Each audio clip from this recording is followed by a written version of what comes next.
For over a century, one question has divided households, sparked debates at parties, and even challenged brand loyalties: Pepsi or Coca. This isn't just about which soda you prefer with your pizza. This is the story of one of the greatest rivalries in business history. A battle fought not on a field, but in boardrooms, on supermarket shelves, and in our very own minds. So, grab your favorite bubbly beverage, and let's dive deep into the epic clash of these two cola giants. We're going to uncover everything from their humble beginnings to their closely guarded secrets. Let's start at the heart of their empires, their headquarters. Coca-Cola's home base is in Atlanta, Georgia. It's not just an office building.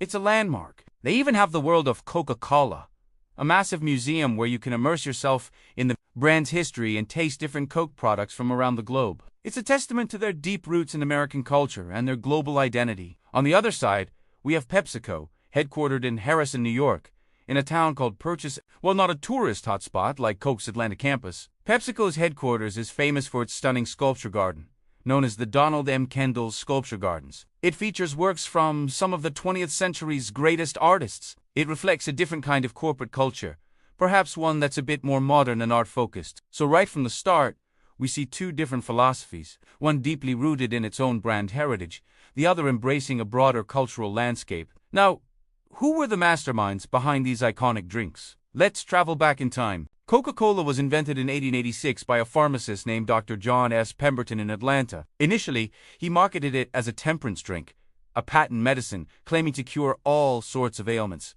The name came from two of its original ingredients, coca leaves and cola nuts. It was his bookkeeper, Frank Amy Robinson, who penned the famous Coca-Cola script logo that is still used today. Pemberton sold off shares of his company shortly before his death, and it was businessman Asa Griggs Candler who secured complete control and really kicked off Coke's marketing machine, turning it into a national phenomenon. Then, just a few years later, in 1893, another pharmacist entered the scene. In New Bern, North Carolina, Caleb Bradham created a beverage he called Brad's Drink.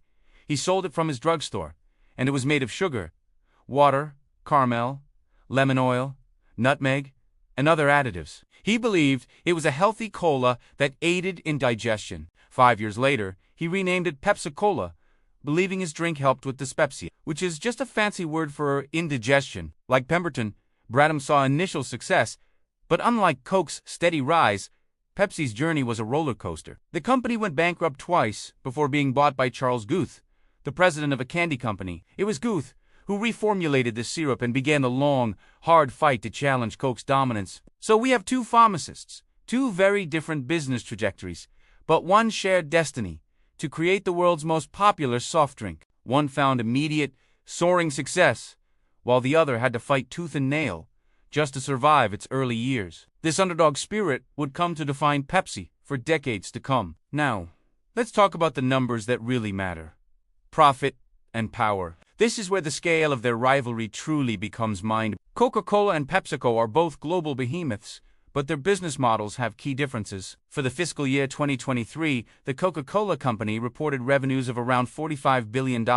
They are laser-focused on beverages. While they own brands like Minute Maid, Powerade, and Dasani, their core identity is inextricably linked to drinks. Their strategy has always been about being the #1 beverage company in the world. PepsiCo, on the other hand, tells a different story. For the same fiscal year, PepsiCo's revenue was a staggering $91 billion. You might be thinking, wait, how can PepsiCo make so much more than Coke? The answer lies in one word: snacks. PepsiCo is not just a beverage company. It's a food and beverage giant. They own Frito-Lay, which means they control iconic brands like Lay's, Doritos, and Cheetos. They also own Quaker Oats.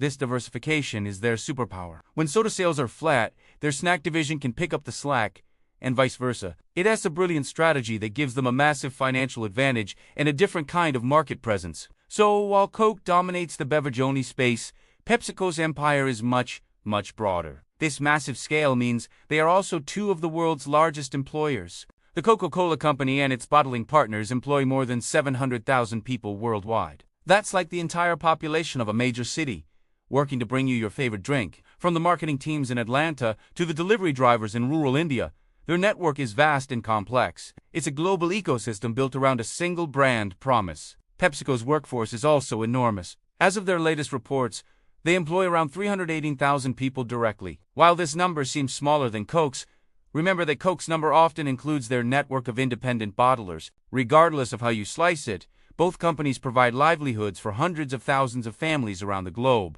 They are major economic engines, creating jobs in manufacturing, logistics, agriculture, sales, and marketing. Their impact on the global economy is just as significant as their impact on our taste buds. For many people, a job at Coke or Pepsi is a ticket to a stable middle-class life, a fact that adds another layer to their global significance. And now, for the part you've all been waiting for. The top secrets. Every great empire has its secrets. And for Coca-Cola and Pepsi, the ultimate secret is the formula. The recipe for Coca-Cola is famously one of the most closely guarded trade secrets in the world. It's known as Merchandise 7X.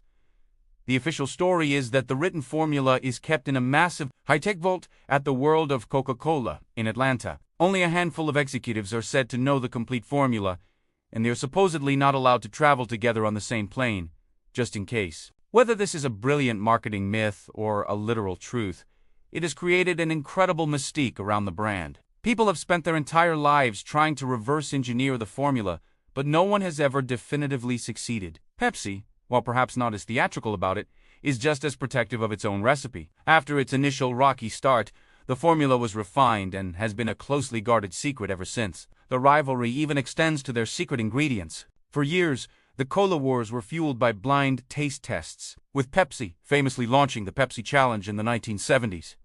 In these tests, more people claimed to prefer the taste of Pepsi, which is slightly sweeter than Coke. This campaign was a direct assault on Coke's dominance and a huge marketing win for Pepsi, forcing Coca-Cola to react. This leads us to the biggest secret blunder in corporate history: New Coke. In 1985, fearing Pepsi's growing market share, Coca-Cola executives made a shocking decision. They secretly changed their nearly 100-year-old formula and launched New Coke. They thought the sweeter taste would win back customers. The public backlash was immediate and overwhelming. People didn't just dislike the new taste, they felt betrayed. It was a national crisis. After just 79 days of public outrage, the company brought back the original formula, rebranded as Coca-Cola Classic. Ironically, this massive failure ended up strengthening people's emotional connection to the original brand, and Coke's sales soared. It was a lesson that the secret to their success wasn't just the formula in the can, but the history and emotion in people's hearts. So there you have it.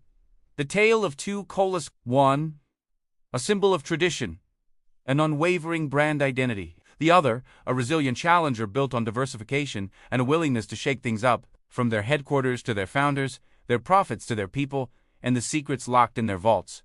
The battle between Pepsi and Coca-Cola is so much more than just a choice in a vending machine. It's a masterclass in marketing, branding, and the power of a global rivalry. So, the next time you pop open a can, take a moment to appreciate the incredible history you're holding in your hand. What's your take on this epic rivalry? Let me know in the comments below. Thanks for watching, and do you not forget to like and subscribe for more deep dives into the brands that shape our world.